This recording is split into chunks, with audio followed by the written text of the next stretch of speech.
right, hopefully we can get ourselves back on track. So it's my absolute pleasure to be here with you today. My name is Jill Weimer, and I am the president of the School of Medicine and Dentistry Alumni Council. I want to welcome all of you guys here today for the State of the School address, particularly those that are here celebrating your 50th class reunion. It's such a pleasure for me to be in this auditorium. I was actually PhD student in neuroscience and one of the very first students to occupy this building when it was built. So it's amazing to be back here today. I want to start by acknowledging that this is Dr. Linehan's first State of the School address since becoming the CEO of the School of Medicine and Dentistry, or the Dean of the School of Medicine and Dentistry and CEO of the Medical Center. He's actually not new to the university, as many of you know. He previously served as the School of Medicine and Dentistry Department Chair in Surgery for 10 years.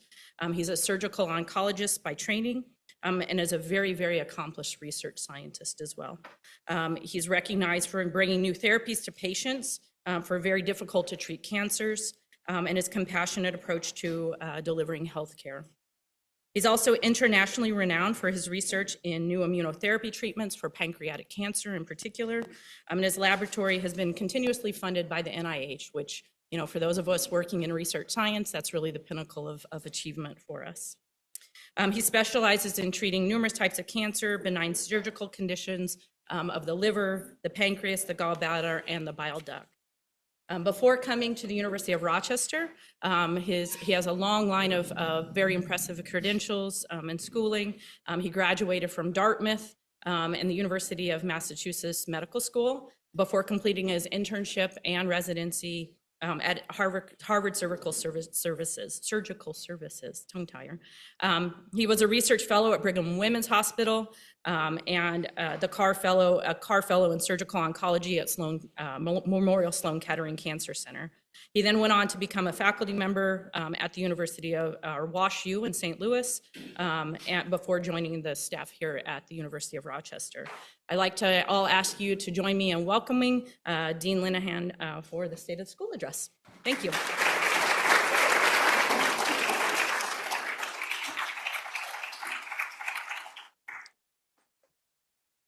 Thank you. Can you, this froze, see if you can deal with that.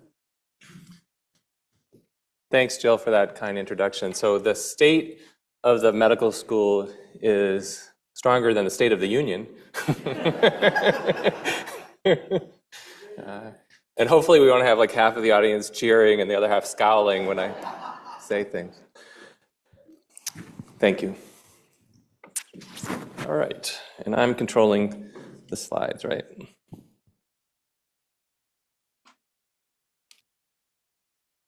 Okay, I showed this slide to start off because this is actually university leadership appointments. And you know, one of the things that I like to talk about is this concept of One Rochester and how we can leverage the fact that we're a research-intensive university, literally connected to an academic medical center, and we really can leverage that in a way that other places can't. And this is just looking at new university leadership appointments. And the interesting thing about this is I started my job in February, and all of these people started after me.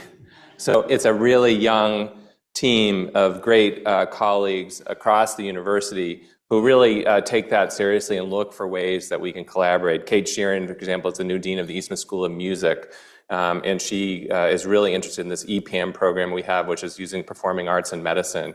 So the richness of the university is something that we can really capitalize on, and there's a lot of new energy and great people on the team. In terms of the medical center, there's been some new leadership appointments as well, and I talked a little bit about Kathy Parinello last night, but she's the new president of Strong and CEO of Strong and Highland, a role that Steve Goldstein held for many years.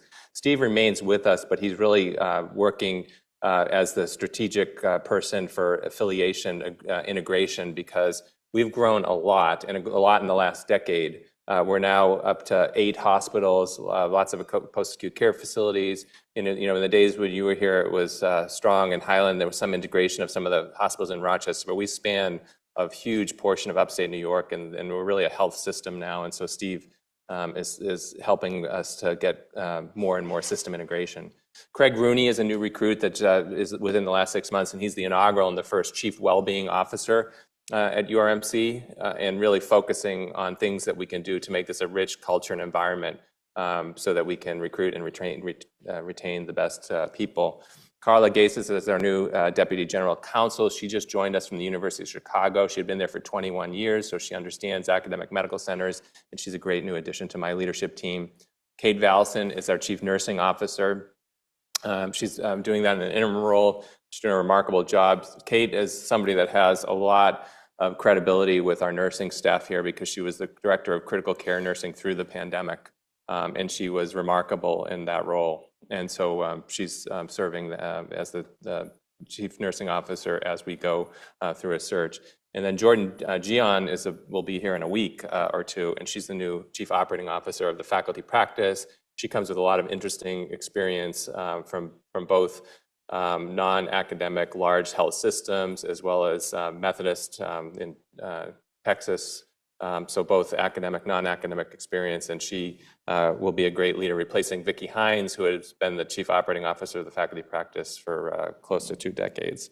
So lots of turnover in leadership. Also, new chairs. So Jill Halterman is the recently appointed chair of pediatrics. Walter Bergoli is serving as the interim chair of surgery as we seek the replacement for my position because, as I was just mentioned, I was the chair of surgery. We're actually in the final stages of that recruitment. We have 3 finalists coming through in the month of October, and really stellar candidates, any of whom I'd be delighted to recruit to Rochester.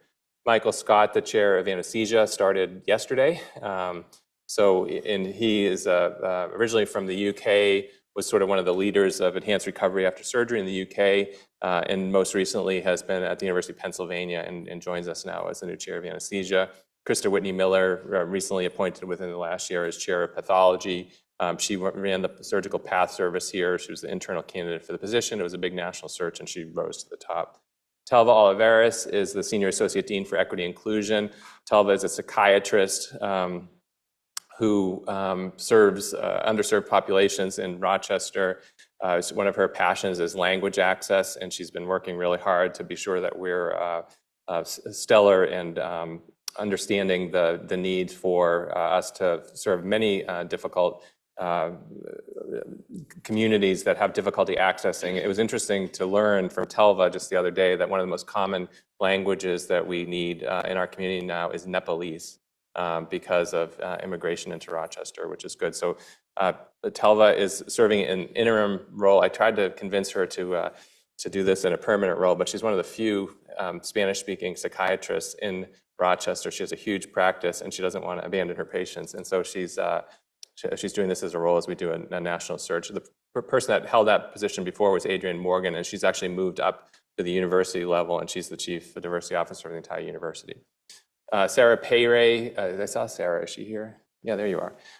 Sarah is recently came back to the medical center. She was the dean of the Warner School of Education. She actually also served as the interim provost for the university, but her roots were in medicine. She started, Sarah and I first met when I was chair of surgery, and she was doing a lot of interprofessional education development in the Department of Surgery. So having her back at the medical center as the vice dean for education is terrific. Brett Robbins recently took over as the DIO, which is the head of all of postgraduates, so he leads all the residents. We have 950 residents and fellows. He took over from Diane Hartman, who had held that job, I think, for 25 years, and she was a real national leader in ACGME. And so Brett has served as the program director of MedPeds and has recently risen to the DIO role. And then Edith Williams is the new director for the Center for Health, Community Health and Prevention. That was a role held by Nana Bennett for many years, and Nana recently retired. And we recruited Edith here initially as the head of health equity research in the CTSI, but she quickly elevated into the role of the director of the CCHP. So lots of new talent.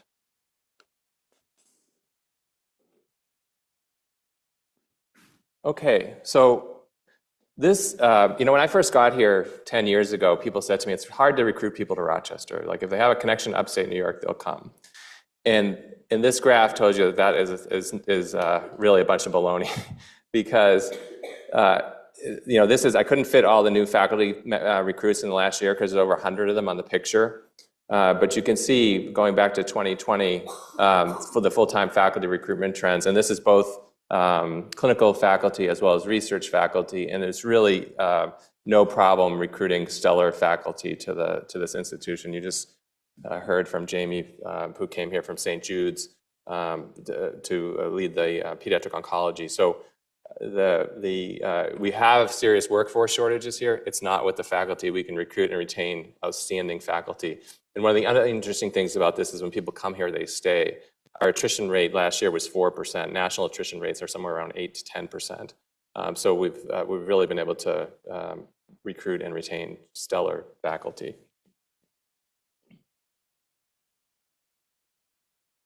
I want to start off by really focusing on, everyone understands the tripartite mission, but I want to start with education, which I think is really important and a core value for me, and I'm sure for all of you that went to medical school here or nursing school here or dental school here.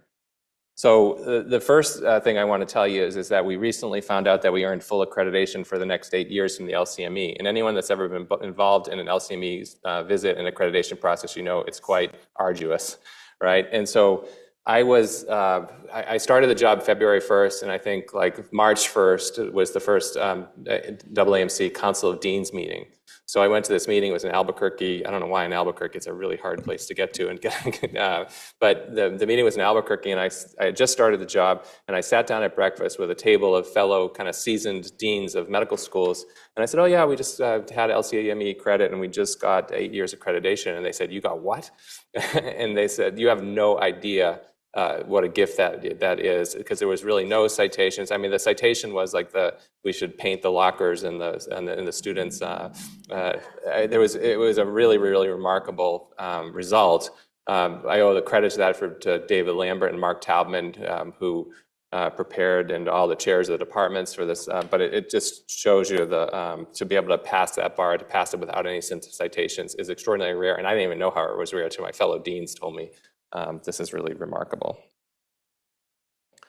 So the state of the medical school is strong. This is the admissions data. We had over 5,200 applicants, and 10% of all applicants to medical school in the United States apply to Rochester. So there's a geographic diversity to that. We have applicants from 30 states. 27% are from New York State, and this year there was a 6% acceptance rate. 14% are underrepresented and come from groups, racial and ethnic groups that are underrepresented in medicine, and there's a 50-50 split, which I'm sure was not the case in the class of 1974. 10%, okay. So we've evolved. The other thing is that AAMC provides us really interesting data about our workforce. They actually have very, they do questionnaires of departing students. They follow up on career trajectories of students. So the data that we get from the medical school management tool from the AAMC is really helpful data. And this is expressed in percentile, so it's good because it's benchmarked to your peers and to other academic medical centers. And so you can see for our workforce, where do people end up serving, and we're in the 46th percentile for primary care, which probably makes sense for a research-intensive place that is also really has to train the workforce, because I think everybody knows that the workforce shortages are really in primary care. So we do a pretty good job of training primary care physicians. 55th percentile for physicians that work in rural areas. And as our network of affiliations has expanded, we actually provide the opportunity for students and residents to actually work in rural hospitals, which is like an interesting and I think worthwhile part of their education. And we're in the 88th percentile for students that go on to serve in underserved areas, which I think is quite something that we should be quite proud of. With respect to diversity, I think that you can see that for Black and African Americans, we're in the 84th percentile for the percentage of people from this population in our medical school. And I can tell that the face of the school is changing, and this picture was just taken a couple of weeks ago. And this is an affinity group for Black and Hispanic men that are either students or residents here. And it's put together by 3 faculty members, Brad Turner and Jerome Sangiles in pathology, and Gareth Williams in urology. And they provide this really intense and robust support network for these young men when they come and train here. And so I was fortunate enough to be invited to this inaugural meeting, inviting the new students to show that there's this network for them to be successful. And it was really interesting to see. And there were several residents in the room who had been at other institutions and were saying to the medical students that just arrived, I've never seen anything like this. This kind of support is something that is phenomenal. And so to see that kind of, and this is grassroots, this wasn't me organizing, this is self-organized by a few faculty members that feel strongly about providing that kind of support. Another thing we should be proud of. So this is more data showing our goal is to train the next generation of academic leaders, and you can see we're at the 85th percentile nationally for training MD PhD students, and that's a long-standing history of the MD PhD program, which is really strong. I got to know about that because in my basic research lab, I would have these students come and work on their PhDs in the lab, and they're just phenomenal students that are having them around just added to the richness of the lab because they often came up with better ideas than I could come up with. And so just training these stellar MD PhD students is something that's quite unique, and we're, as I said, at the 85th percentile. And we're at the 88th percentile for trainees, medical students that go on to hold academic positions. So this data is helpful because it can compare you to all the national benchmarks, and we do quite well there. Another thing here is a question that they get asked is, after you leave, are you prepared to care for patients from different backgrounds? And you can see this steady increase up to the point where we're at the 84th percentile nationally for that. And that almost completely aligns with some of the work that we did in the equity and anti-racism plan through the work of Adrian Morgan and others. But you can see that the curriculum, the exposure,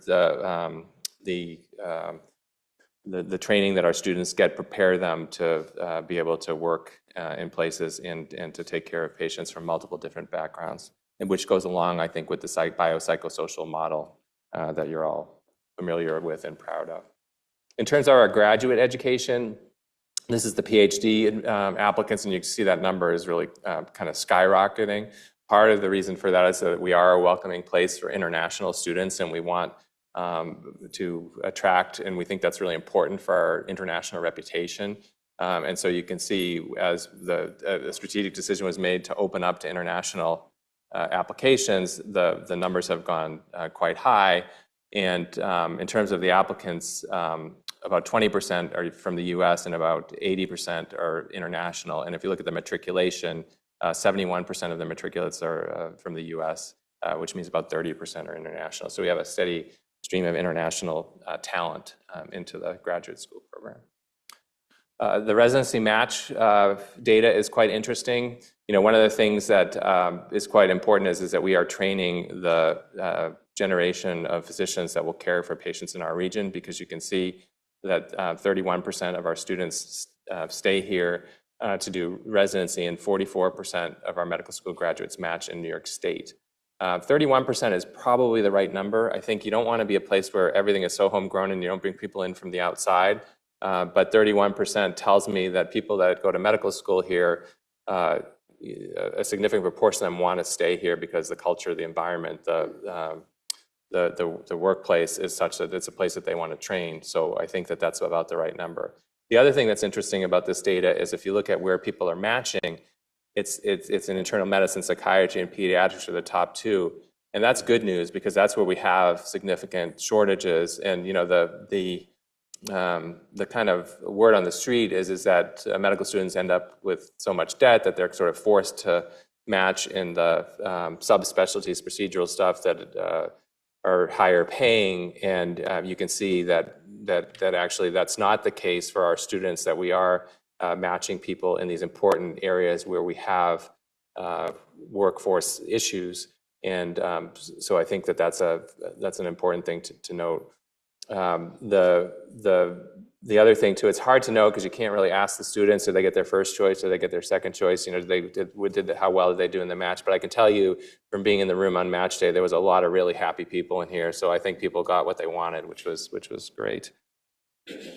David Lambert invited me to match day for the first time, and he said, it's at noon and there's a table right up here in this room with all the envelopes in it. And he said, I want to introduce the new dean, and he's got some remarks. And I looked at the clock, and it was 11:58, and at 12, they can get the envelopes. So I said, I better talk fast, or I'm going to get stampeded. So, but it was a really, really nice event, and people were very happy with the results. So if you look at what happens to our students in our residents, this is interesting because our graduating residents, about 50% go on to do subspecialty fellowship training. And actually, if you look at the graduating fellows, 13% of them go on to do additional training, so second fellowship. So there's, I think, a good mix of people that are going on to practice, going and doing fellowships, and then subspecialty fellowships. If you're doing 2 fellowships, you're probably a subspecialist that will end up in an academic medical center. The other thing that's interesting is of our graduating residents, 37% stay in the Rochester metro area, and almost all of those stay in our system at the U of R. So we are training our local workforce as well. The School of Nursing is really a crown jewel of the educational programs here at the University of Rochester. We have a relatively new dean, Lisa Kitko, who came here from Penn State. She's a very dynamic leader. She's been key partner with me looking at workforce issues around the nursing workforce, which I'll talk a little bit about in a minute.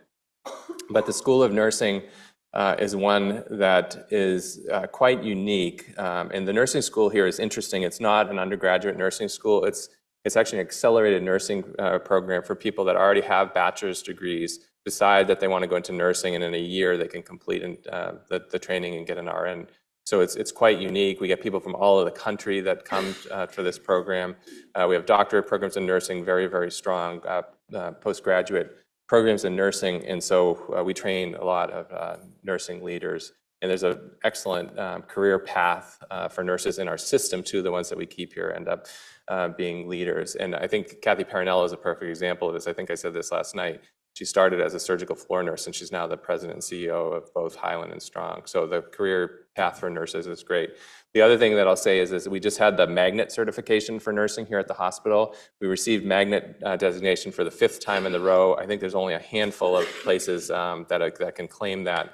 And one of the things that the magnet reviewers said to us, there's 2 huge strengths that were unique to Rochester. One is the nurses' involvement in our government structure, in our governance structure. So the nurses are at the table for important decisions. The chief nursing officer and executive has a role not just here, but across the system. But the other thing that they cited is the research intensiveness of this place and the exposure that our nurse trainees have to research. So that was something that I was quite proud of and unique. So this is a really important graph, and it may be the most important one that I show you today.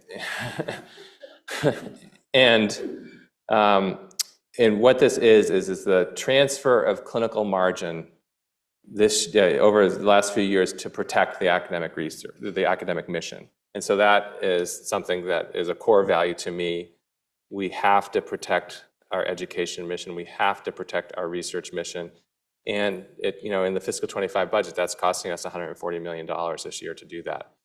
And one of the things that is not lost on me when I talk to other friends who are deans or CEOs of other systems, that this number is a lot lower because a lot of that comes from endowment, and we become increasingly reliant on transfer of clinical margins to support the academic mission, which is something that makes me a little bit nervous.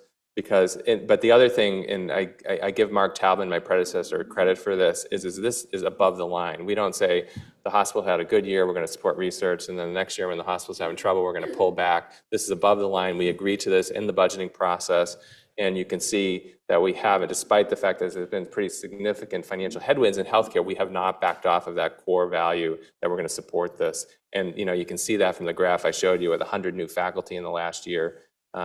So we're continuing to push this as a core value.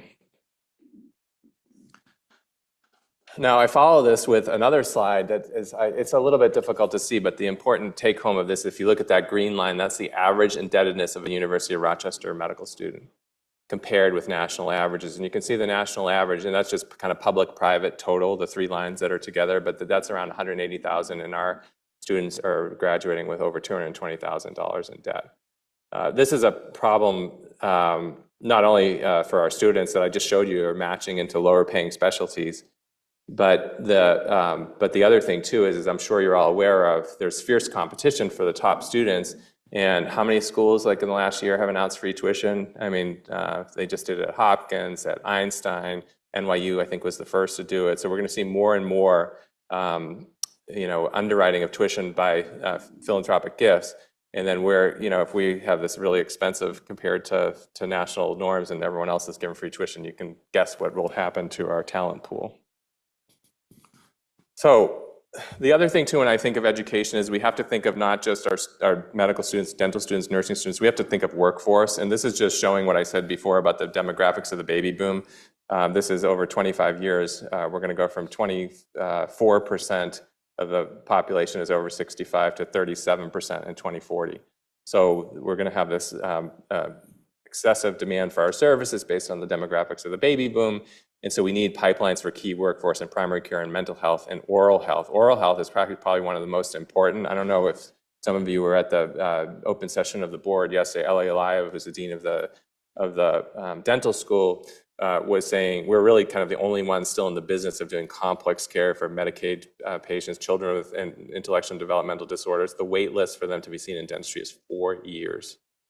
And so we've got to fix that. So part of that is expanding our dental school to train general dentists, and so that's a huge unmet clinical need, probably worse than any other access issues that we're having.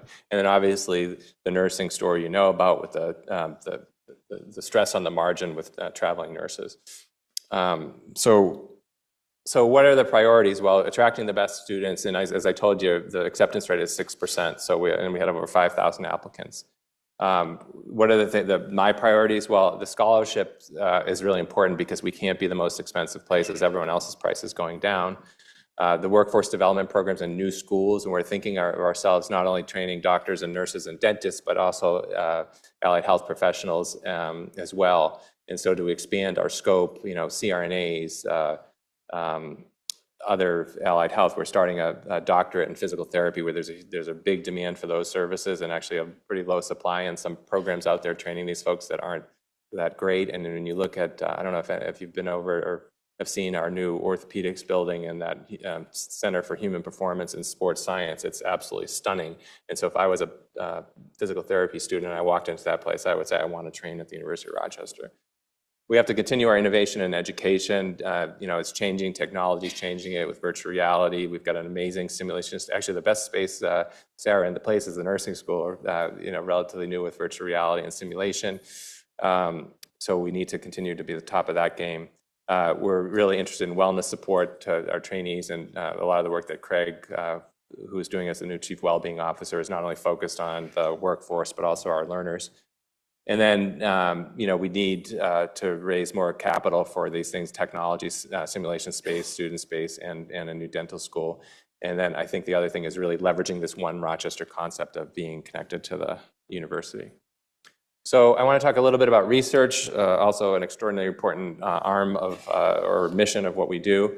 And this is actually just data shown from the recent NCI site visit. So we've been working on getting designated as an NCI designated cancer center for over almost a decade now. It's been a huge investment. It's been bringing in a lot of researchers and funding and building clinical programs, expanding through our, we now have cancer delivery in 13 sites all throughout our catchment area, serving multiple counties in all of upstate and central New York. But for NCI designation, that's all important, but there's really a couple of check boxes that you have to do to be able to get this designation. One is clinical trials, and Jamie talked a little bit about that in her talk, but it's actually they look at the accrual and the number of patients that you're bringing into your institution accruing to clinical trials. And we've been able to really do that with a big investment in the clinical trials infrastructure. The clinical trials office has 120 employees in it with all these research coordinators. It's an investment of about $5.5 million per year. We've centralized all of the clinical trials into a central clinical trials management system so that we can be lean and mean, and we can get these trials open, deal with the regulatory and finance stuff at the outset, open these trials and accrue to them and complete them. One of the big investments has actually been investigator-initiated trials, and that's one of the gold standards from the NCI. They don't want to see you just working with pharma doing phase 1 trials of the next drug. They want to see investigator-initiated trials, which is science from labs at the University of Rochester Medical Center, translated into clinical trials that are happening and open and accruing to patients at our center. And so we've seen a huge uptick in that. That will help. We actually don't know the results of the site visit yet. We know a score, and it's a fundable score, and it's a better score than the last 2 centers that were funded, but we don't know and with continuing resolutions in the government, NIH, I would say we're chilling the champagne, but we can't pop the cork yet till we get the notice of award. But we had a great site visit, and this whole work of building this cancer center and improving the NIH funding has made us a better place, no doubt, whether we get it or not. But I'm pretty optimistic that we'll get good news. We had a really good summer when it comes to grant funding. This was just the Department of Cardiology pulled in over $71 million from PCORI for clinical trials in heart failure, ICDs, and the third trial is actually looking at patients that have got an ablation that need a reablation. These are multi-center phase 3 trials that when the third award came in within the matter of 3 or 4 months, PCORI, which is the patient-centered outcomes research arm of the NIH, said, we've never seen a place get 3 of these in a row to the tune of $71 million. We better send some people there to make sure that they actually can do this and they have the infrastructure to do these trials. So they're coming to talk to me and to President Mengelsdorf and saying, is there the institutional support to make sure that we can do all this? And rest assured, we'll be able to convince the NIH that we will take the $71 million and we will do the trials and be able to conduct them. There's other really good news on grants. Recent ones coming in. This Recovery Center of Excellence is a multi-pronged approach to substance abuse and recovery. Everything from trying to prevent it in adolescence and to prevent substance abuse in adolescence to looking at the opioid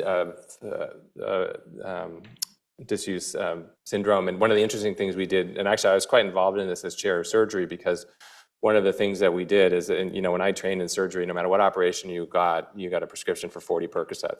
And so that, that's just what we did. Well, it turns out that actually we were really overprescribing narcotic medication. It was ending up in people's medicine cabinets and probably used in not the best ways.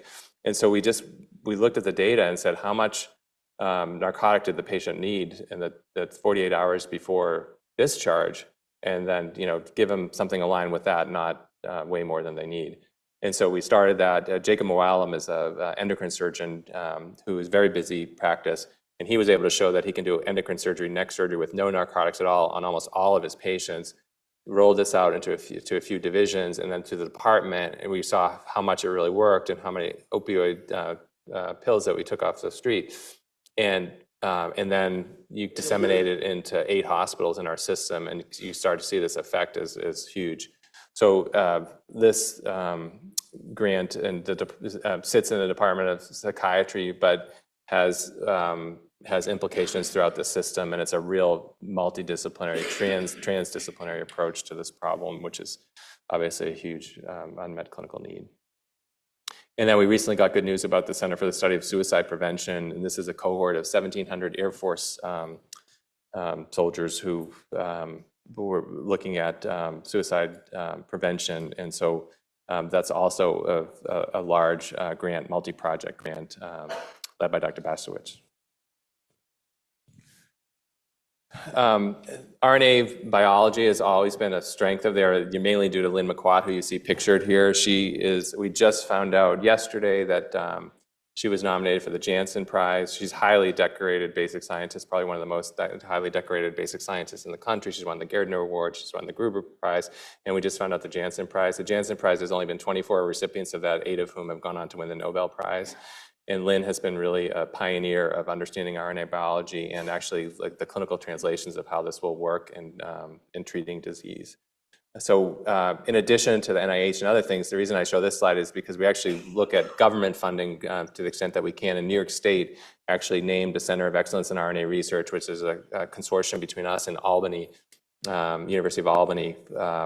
And this ended up being a line item in the state budget. It was only about $50,000 last year. But once you get something as a line item in the state budget, it means that they're interested in potentially growing it and expanding it. So we're kind of excited that we received that designation. Another thing that's kind of unique to Rochester, and it's not really biomedical research, but the CHIPS and Science Act was federal money, and Rochester, Buffalo, Syracuse was recently named as one of the tech corridors, which came with $57 million from the federal government, and that's going to really create a lot of jobs here. There's a multi-billion-dollar chip manufacturing facility going in just south of Syracuse. There's a lot of money coming in to educate the workforce for that, which is going to be focused in Rochester.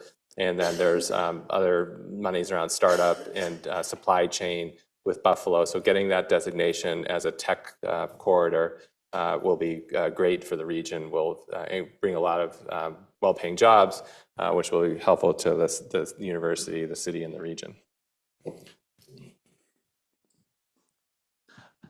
Another thing that's, I think, important, and I alluded to this a little bit about this kind of one Rochester concept, is these transdisciplinary planning grants. And so this is David Figlio, who was the provost until recently. I showed you that Nicole Wilson on the first slide is the interim provost.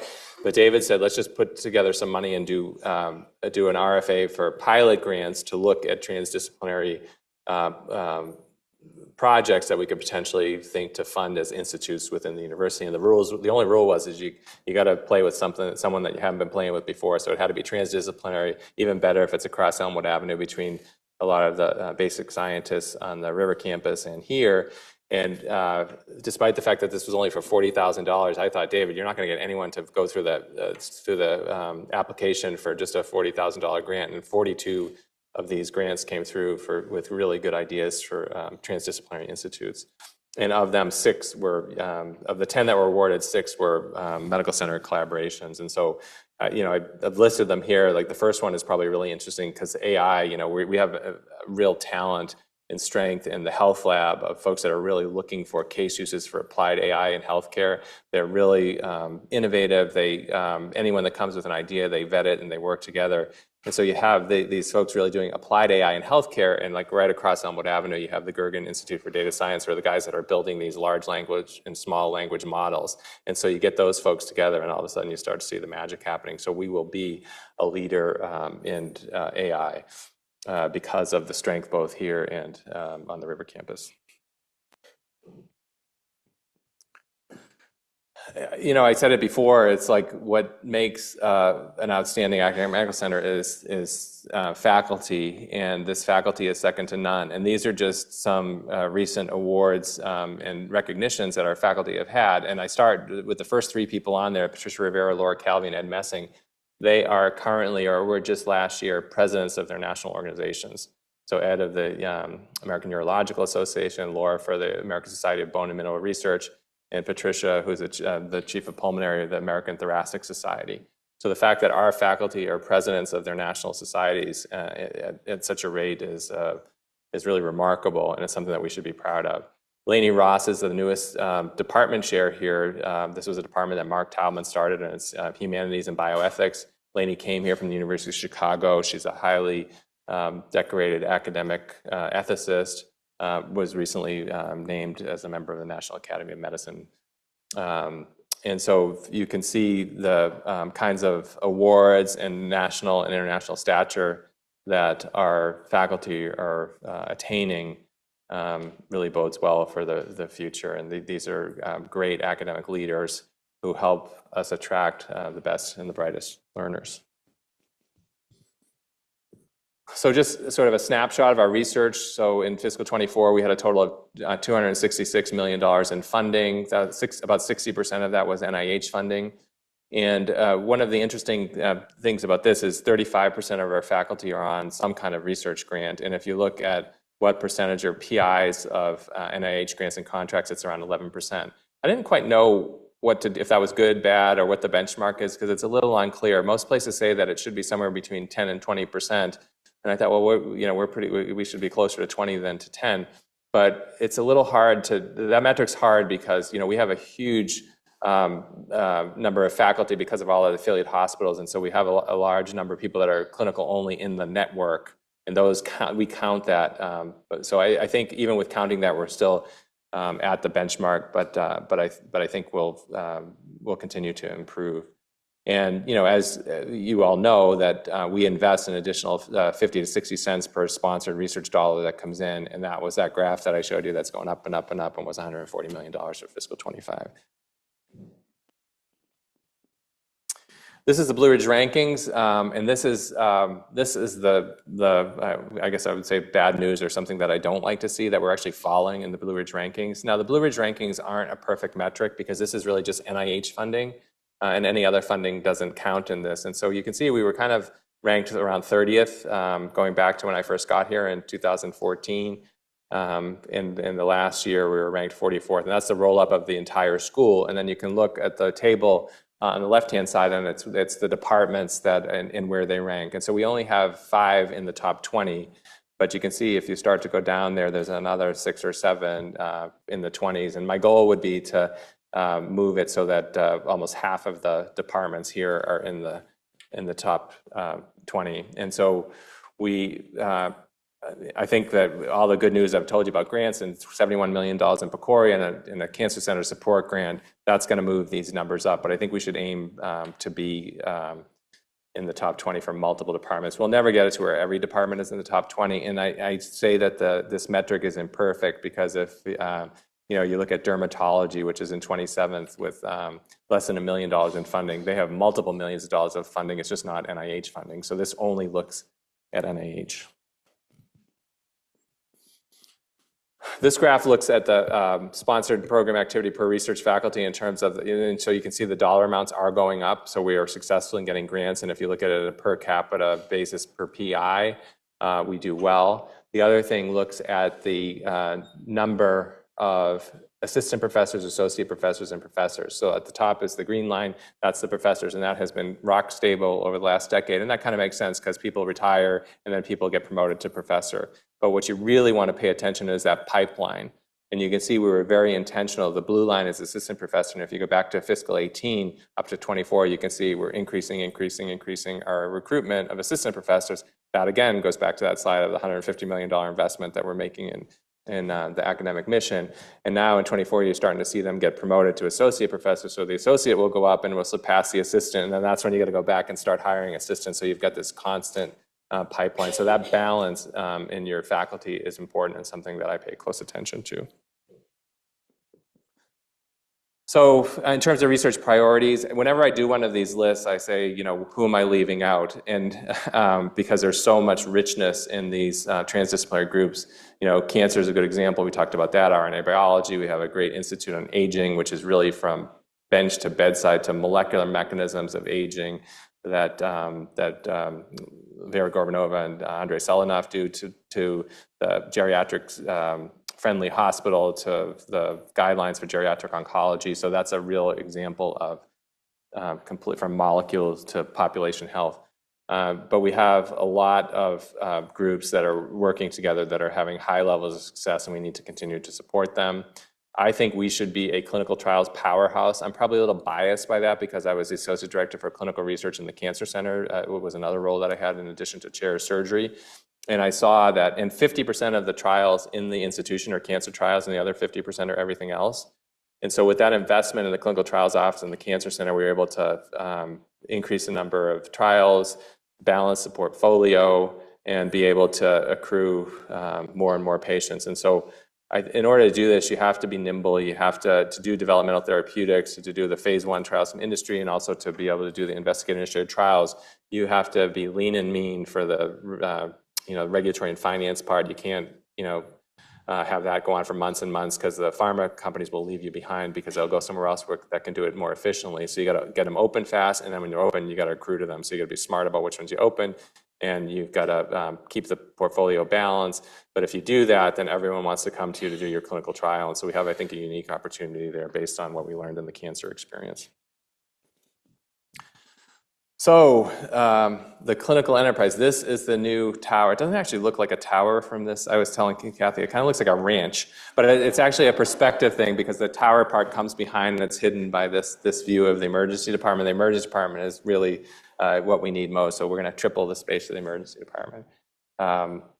As I said last night at dinner, there's this really beautiful space there right next to the logo. And anyone that's interested in having their name or their picture put up there, I'd be happy to talk to you after this.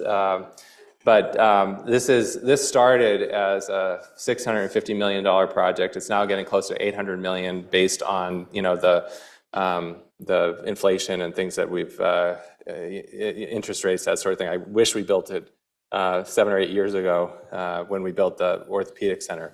But we finally have cranes, and that's going up, and it's very exciting. I cannot wait to cut the ribbon on this facility. The other thing in terms of the clinical highlights is that we've really grown, and you can see from this map of New York State, and this is a slide depicting our accountable care organization. And we now have, the most recent addition to our accountable care organization is Guthrie, so we are even crossing state lines into Pennsylvania now. And the accountable care organization has about 800,000 covered lives in it, and about 400,000 of those lives are in risk share, gain share arrangements. And so what's coming, whether we like it or not, is probably full risk capitation. And if we're going to do full risk capitation, we're going to have to do it through our accountable care organization. And so we need to be really at the top of our game in terms of care management, and because really what that comes down to is kind of bending the cost curve. And to be able to do that, we need to use our accountable care organization, which has grown very nicely over the last 10 years. This was only started 10 years ago, and we're up to 800,000 covered lives. We just brought on Guthrie. We're having conversations and about to bring on Auburn, which is a hospital just outside of Syracuse. And so we've grown this nicely, and it's a partnership you can see between community, UR employed faculty, docs, and so we can, and we've been very successful in risk share, gain share, where we've met the measures to bring in gain share, which when you bring in gain share, you share it with the providers in the network, and then they stay in the network, and you can incent value-based care.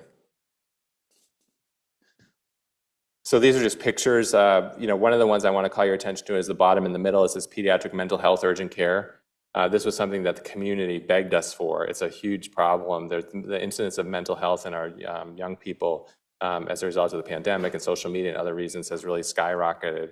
And there wasn't a good place for urgent care to happen. And so we opened this mental health urgent care center only about 6 or 7 months ago, I think it was. There's only 2 of these in all of New York State, which is astounding to me. We opened it and it's full, as you can imagine, and we're already thinking about how to expand it. And so, and then the Orthopedic and Physical Performance Center, which is what we built in the old Marketplace Mall. It's actually a perfect solution to a struggling shopping mall, and it's clinics, operating rooms, it's human performance, sports performance, elite athletes come to be evaluated, to train at this facility. It's really absolutely phenomenal. So if you have an opportunity to see that, I highly recommend you do that. And lots of capital expansion of programs that have been highly successful. So I want to talk a little bit about the challenges, and I want to leave some time for questions and discussion too. So I'll go through this pretty quickly. But there have been headwinds that we've been facing, as you all know. One of the things in terms of our clinical priorities is that having these centers of excellence so that we can, so the idea is that no one has to leave upstate New York for any type of care. And so we've been building all these programs and having huge demand for them. But in this next slide, you'll see, and this data comes from New York State, and you can see that in order to meet the demand of the demographics of the aging baby boom, we need 356,000 new jobs in New York State. This is just in New York State. And you can see about 200,000 of those are home health and personal care aides. But by 2030, we'll be down 33,000 nurses.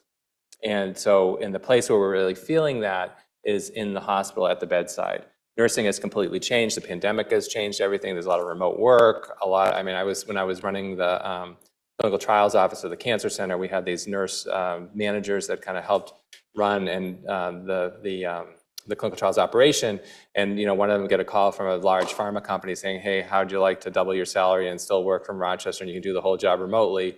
And of course, she said, "That sounds good to me." And then as soon as that happened, "Hey, do you have any friends at the clinical trials office at Siteman Institute at Wilmot Institute that would like that same deal?" And so there was a point where we had 7 managerial level people in the clinical trials office, 5 of whom left within the matter of 3 months because I couldn't compete with these huge salaries coming from pharma. So we have to be creative in terms of what we do, because another thing with those jobs is often it's taking nurses from the bedside, and that's where we're having the problems. That's where we've had the issues with traveling nurses. At one point in the system, we were spending $27 million a month paying temporary staffing agencies to supply us with traveling nurses. So you can imagine what that does to the operating margin, which is the mission, the money that we need to transfer over from the operating margin to support the mission. So the two biggest issues around financial sustainability, for us at least, was this, the nurse. And it wasn't just nurses, it was, we had shortages of anesthesiologists, had a lot of travelers in place there, but other kind of licensed positions, the rad tech, the path tech, those kinds of positions. So in order for us to solve this, we have to really use all the levers. And it's one of the things that I think we need to do as this educational force in the region is we have to start thinking about those training programs and, should we be doing them? Should we be partnering with other people like the community colleges and places that are doing them? I put together this workforce task force to really look at this in nursing, and they came up with multiple ideas about immediate, short-term, intermediate-term, and long-term solutions to this that has already started to work. So we're seeing those numbers going down. We're seeing the prices coming down from the temporary staffing agencies, meaning that the demand is going down. And so that has been a key to looking at the financial sustainability and our obligation to deal with these workforce issues, which are not unique to here, but I think it's more noticed here than, because the pool is actually smaller, and we've got to train more people and we've got to recruit more people to the region to deal with it. But that's all moving in the right direction. We're seeing the cost of those things go down, but it was really just taking our whole operating margin, was going to temporary staffing agencies, which is not a good way to protect the academic mission. So I'm happy to report it's improving, but it's been a real struggle. So I think I'll stop there and open it up for any comments or questions from any of you.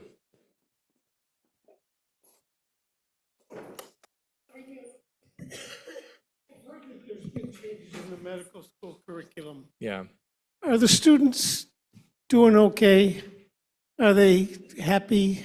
Do they want to be doctors? I hate to be corny, but I look at all this and I see all the money and I see all the research and I see all the stuff, and I think of my 50 years as being a doctor, and I just see it differently. And I don't know if it's something you can answer, but we're not going to see a student, I guess. And I just kind of, are they okay? Are they excited about being doctors? I am so optimistic about the future when I meet with our students. They are amazing students. They believe in health equity. They believe in social justice. They hold our feet to the fire on these issues. They all want to do that kind of research. They're all taking, many of them are taking extra time off during medical school to get research skills.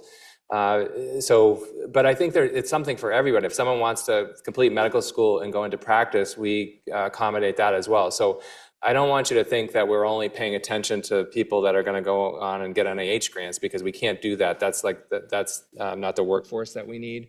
But I think with the flexibility in the curriculum, the other thing that I think is really important, and this is something that Sarah Payray kind of initiated 10 years ago, is experiential learning. So getting them in the first couple of years, not just in the classroom, but actually getting out into the community, getting into clinics. But I am never more optimistic than, one of the reasons I really wanted this job is because I love hanging out with young people that are smarter than me. And there's a lot of them around here, and they really are remarkable. We attract great students, and they want to change the world. And so it's important, I think, when you look at what happened through the pandemic, and my kid wasn't a medical student, but was a college student during the pandemic, and that was devastating for them. And we really worried about that group of students that their education was so disrupted by that. We're past that point now, but I'm still inspired by our students. I don't know if, Sarah, do you want to say anything about that? Sarah is the Vice Dean for Education. If you were smart, you were a lawyer or a doctor, right? Those are kind of the two things.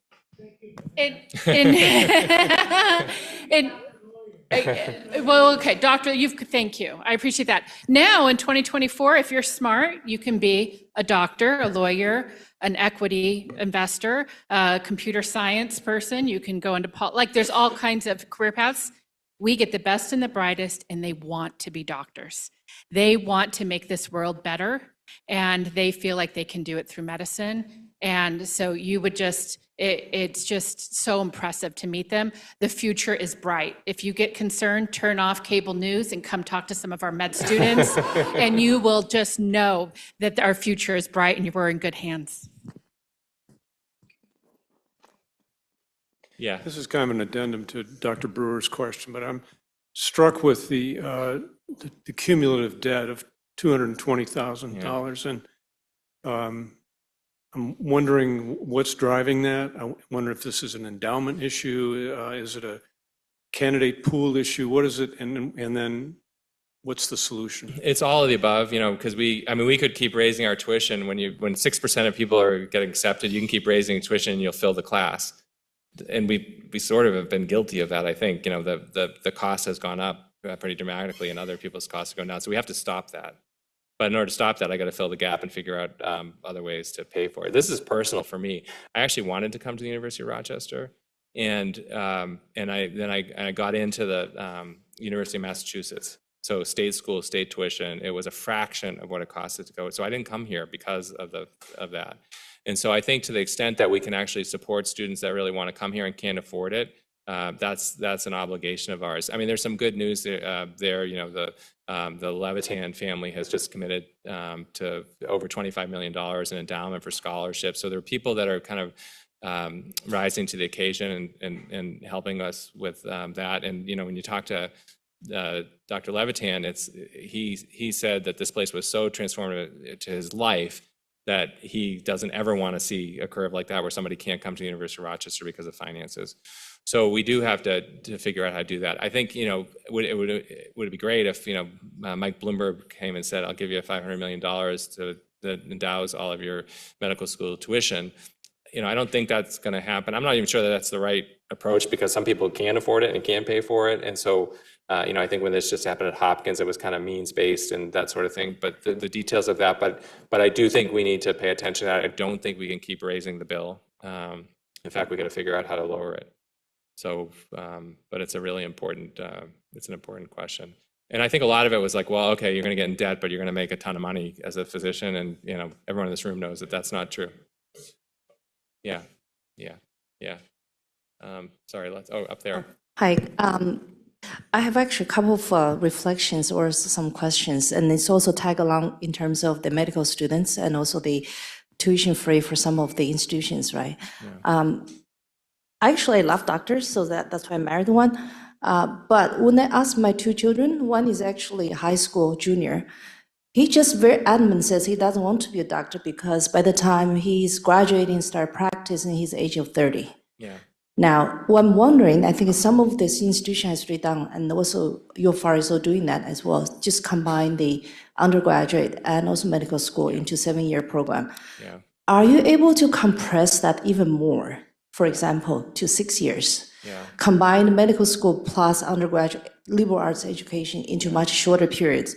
I see there's a couple benefits. One is you shorten the duration of education. Yeah. Two, I think the students still benefit from the liberal arts education. Yeah. Third, I think that's tuitions, combined medical school and undergrad, maybe will help you a $200,000 tuition bill.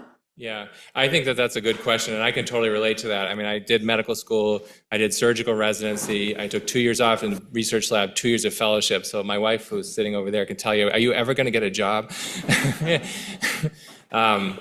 Because it was so many years of training. So the question is can you consolidate? I think you can. There are 6-year programs that allow for that. But it's kind of interesting because one of the things that I see is, a lot of the students here, it's a 4-year program, and they're actually opting for a 5th year to learn a skill that other people don't have. And so it was interesting when I had the picture I showed you of the Black and Hispanic men affinity group.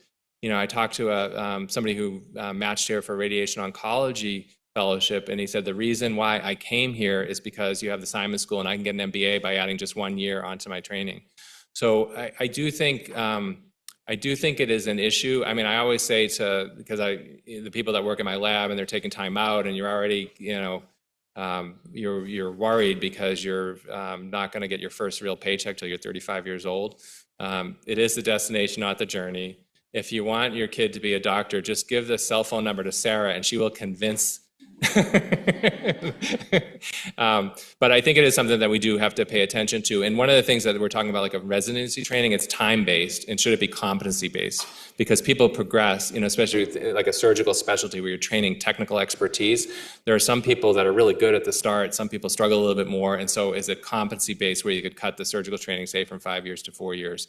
And there's a lot of groups looking at that in terms of trying to condense it. There's been a lot of, when I was a resident, it was every other night in the hospital, you never slept, and you did all this stuff that didn't add any value to your education.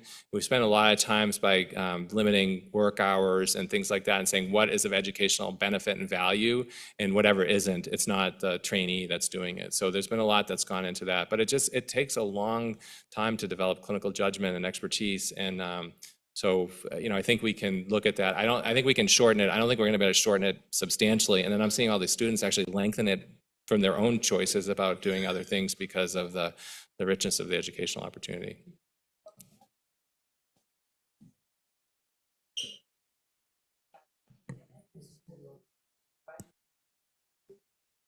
Yeah. Yeah.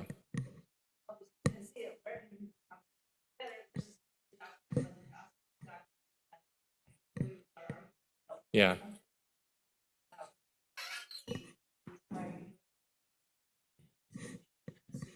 Yeah. Thanks.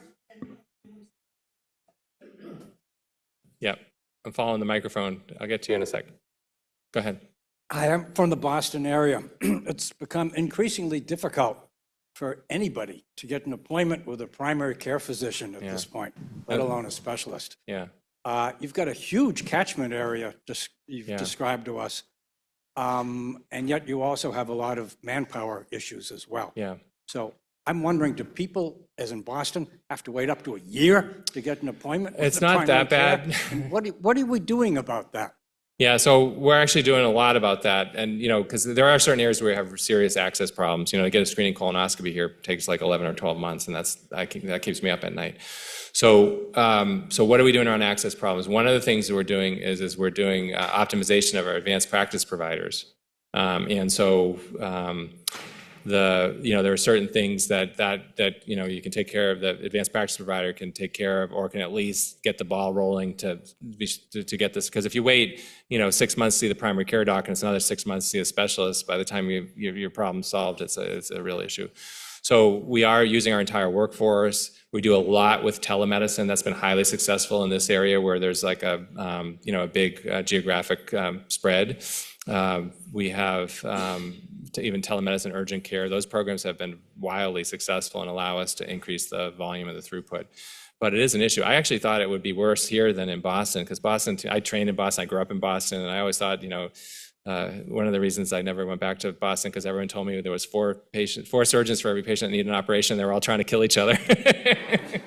So I guess that's changed. But these access, and in certain areas we have big access problems, child psychiatry, neurology, and we've dealt with a lot of it through APPs. I remember being an old-fashioned guy who history and physical medicine. Yeah. I remember one of my patients, a nephrologist mentioned, Yeah. I said, "What's this thing in your back?" Oh, it was melanoma. Yeah. I never would have been picked up. Right. Right. Yeah, I mean, there's good roles for telemedicine, and I was a skeptic around telemedicine too, because I'm a cancer surgeon. I want to see my patients. I hope they want to see me. But there are certain things like genetic counseling. There's no reason that's not. Psychiatry here is almost all telemedicine, and we've shown that actually the efficiency is better. There's no shows. It's actually really worked. So you're right. You got to be smart about where you implement telemedicine. Yeah. Okay. I think last question, because I graduated from here in 1966.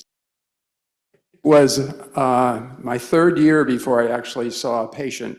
We did all the other things traditionally.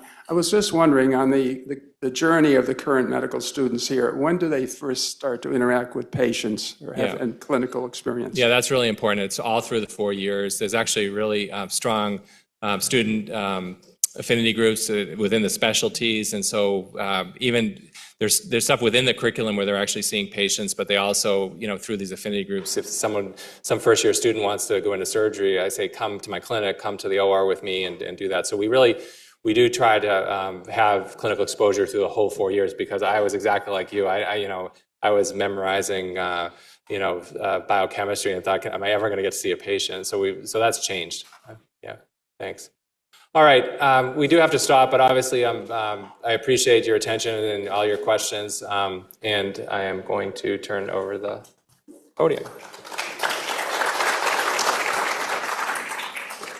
Thank you.